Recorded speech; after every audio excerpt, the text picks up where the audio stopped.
La guerre continue en Ukraine. Nous étions le 24 février lorsque le président russe Vladimir Poutine a donné l'ordre d'attaquer l'Ukraine. Une invasion qui viole la charte des Nations Unies. Un conflit où les civils eux-mêmes sont pris pour cible.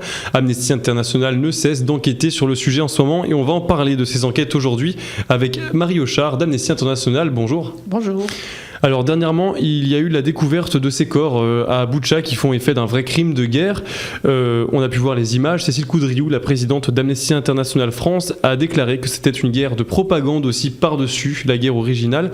C'est important de peser ces mots, justement, de prendre du recul sur certaines images, sur certains points de cette guerre. Bien sûr. Nous sommes très prudents à Amnesty. Effectivement, la guerre de propagande, c'est exact, mais il faut savoir que dans toute guerre, la propagande est à son maximum dans les deux camps, hein, bien sûr. Donc il faut être extrêmement prudent et il faut surtout mener un travail d'enquête sur le terrain et avec tous les moyens qui existent actuellement, les moyens numériques, les moyens modernes, pour pouvoir prouver. Bon, ce qu'il faut savoir, c'est que donc, la CPI, la Cour pénale internationale, a lancé, c'était complètement exceptionnel, en pleine situation de guerre, a déjà ouvert une enquête le 2 mars avec l'accord d'une quarantaine de pays. Donc c'est tout à fait important. Ça permet de commencer dès maintenant à documenter les faits. Et il faut savoir aussi que la CPI n'a pas ses propres moyens d'enquête et de police sur place. Et elle a besoin des ONG comme nous, comme Human Rights, etc. Donc il est nécessaire, avant de lancer des mots, par exemple le terme de génocide, qu'emploient beaucoup les États-Unis, nous sommes extrêmement prudents. Extrêmement prudents.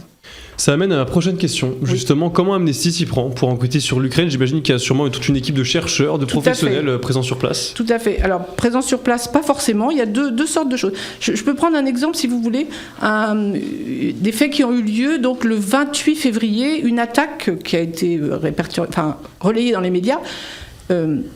Donc le 28 février, dans une zone résidentielle à Kharkiv, des gens faisaient la queue, des citoyens faisaient la queue pour se ravitailler en eau potable parce qu'ils n'en avaient plus dans les appartements.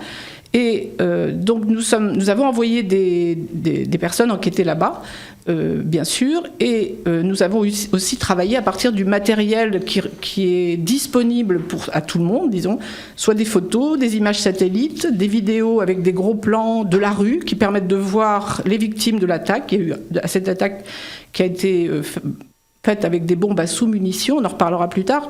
Ces bombes sont interdites dans le code de la guerre. Hein. Donc cette attaque a fait 4 morts, dont un enfant et 16 blessés. Donc nous avons travaillé, la personne qui travaille à cette enquête, qui s'appelle donc Sophie Dayer, qui est une analyste visuelle, travaille à Londres exactement. Elle modélise en 3 dimensions les photos qu'elle reçoit, les photos satellites et toutes les photos qui peuvent être envoyées par des gens qui étaient sur place. Hein. Donc elle les modélise pour avoir une idée de l'ampleur de l'attaque et du type d'arme.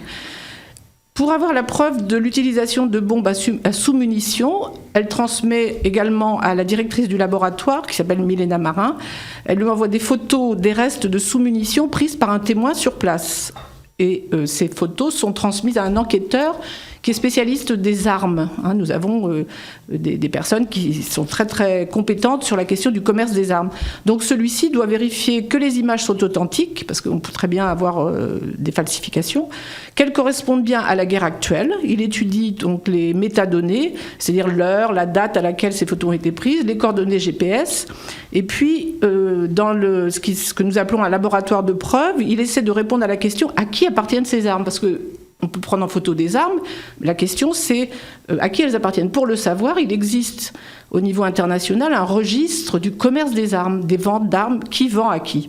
Donc là, dans le cas présent de cette attaque à Kharkiv, la difficulté, c'est effectivement de savoir si c'était des armes ukrainiennes ou des armes russes, puisque jusqu'en 2014, l'Ukraine a acheté à la Russie des bombes à sous-munitions.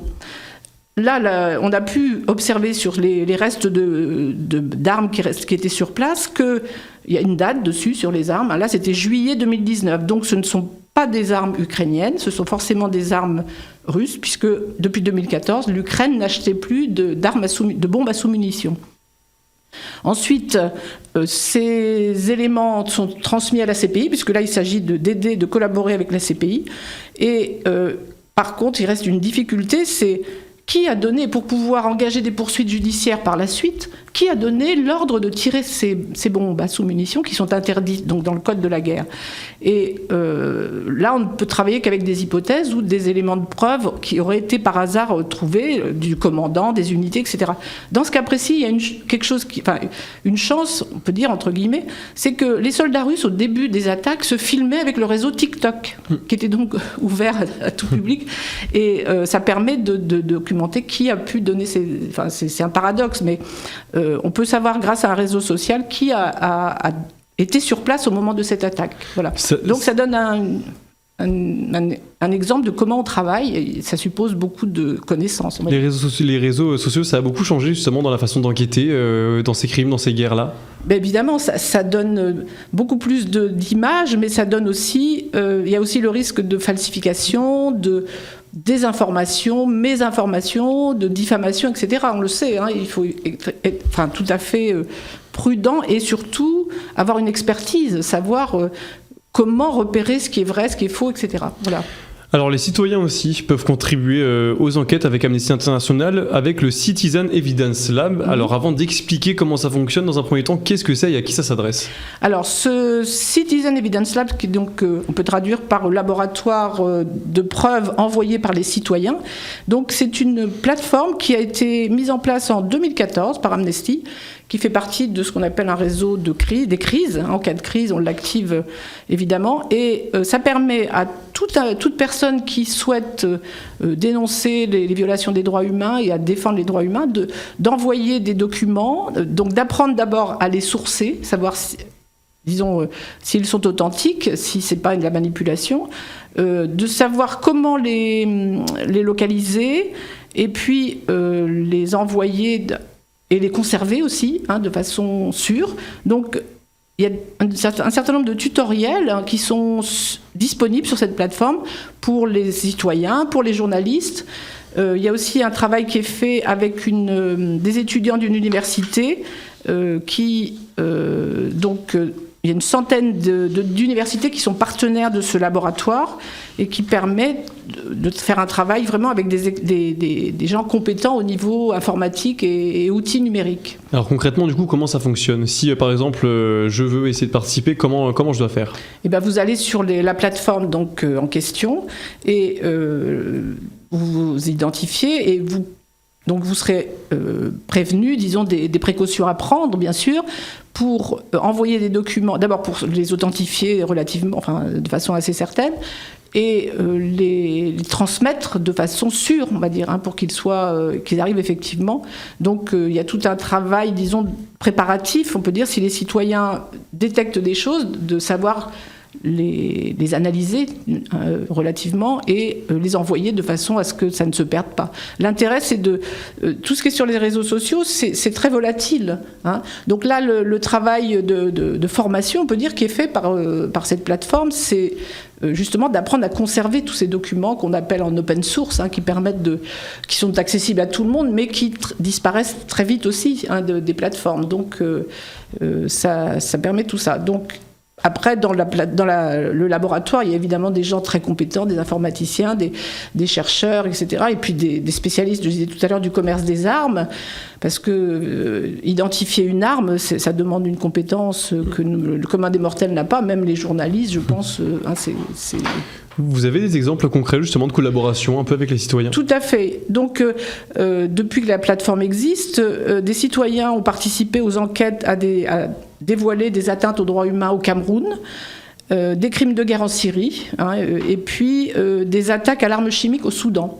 Et donc ce travail d'enquête a été transmis bien évidemment à la Cour pénale internationale et qui pourra s'en servir pour des poursuites par la suite. C'est un vrai plus, cet aspect-là, justement ? Bien sûr. Comme je disais tout à l'heure, la CPI n'a pas des moyens d'enquête sur le terrain, et c'est le travail des ONG et des journalistes aussi, bien sûr, mais c'est complémentaire, tout ça. Ça permet effectivement on en parlera après, éventuellement d'engager des poursuites. Ça, c'est encore une autre démarche, on va dire. Merci beaucoup Marie Hochard d'avoir été avec nous pour parler de tout ça. On peut trouver plus d'informations sur le sujet sur votre site internet amnesty.fr et cette émission est disponible comme d'habitude en podcast audio, vidéo et sur notre chaîne YouTube Radio Sensation.